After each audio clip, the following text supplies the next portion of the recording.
Hey everyone, Pastor Nathan. We're continuing our kind of devotional series here where we're filling in some of the gaps between our Sunday morning messages. This last weekend we talked about um, Jesus' call of his disciples, particularly the 12 disciples who will follow him for 3-ish years as he trains them, teaches them, shows them what life in the kingdom looks like.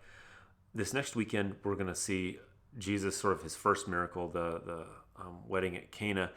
We're kind of skipping around a little bit timeline wise. But what that kind of allows us to do then in this space a little bit is, just be reminded of what discipleship looks like. We talked about this a little bit this last Sunday and during the Bible class hour, but just the reality that discipleship was life. It wasn't an hour like on Sunday mornings or a couple hours on Sunday mornings. It wasn't restricted just to head knowledge. Discipleship was holistic. It was complete posture because these guys were doing life together with Jesus. So where he went, they went. Where he stayed, they stayed. We get to the kind of 21st century, the sort of the dominant model, at least in the church in the West, is very much a kind of head knowledge focused thing, particularly in the LCMS Lutheran Church. We're very much like, we're going to teach you right things to know, the right things to say.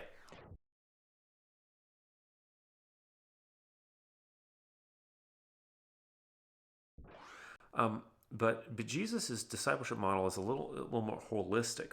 And so I guess my question for you is this: as you people who follow Jesus, who know Jesus Christ, and perhaps have been part of this particular kind of camp of Christianity, the Lutheran camp.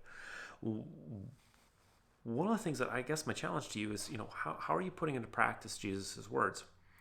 We're going to get to this a couple weeks from now, but Jesus says in Matthew chapter 7, at the very end of his Sermon on the Mount, he says, whoever does these words of mine, that is, puts this stuff that I'm teaching to you into practice, will be like one who built his house on rock and not on shifting sands. They'll be unmovable, safe, secure, because they're putting these things into practice. Which is kind of the goal of Jesus' teaching. It's like, well, it's not just just reside up here, but it's actually just like let's go do stuff, put that into practice. So I guess my question for you is, how are you putting into practice Jesus' words on a daily basis? It is not something that just kind of comes naturally. It's something that is intentional. And when we're looking at kind of our life in Christ, saying, well, how am I going to reflect you, Jesus? Not that we'll do it perfectly, but just that we can, just that we're starting to look that direction so that we can begin to put into practice things like humility and gentleness, meekness, peacemaking, the things that Jesus talks about at the beginning of the Sermon on the Mount, but also just things like servanthood, where he says, the greatest among you will be the least of you. The putting into practice being a servant. What does that look like? Because that's the thing to which we're called. We're called to a whole life discipleship where we're putting into practice Jesus' words. So anyhow, I hope that's helpful for you today, just as you're thinking about kind of how your day is running and what you're focusing on. My encouragement to you is just to focus on the words of Jesus and putting those into practice as you follow him and whatever future he's got for you. Take care, and we'll talk again soon.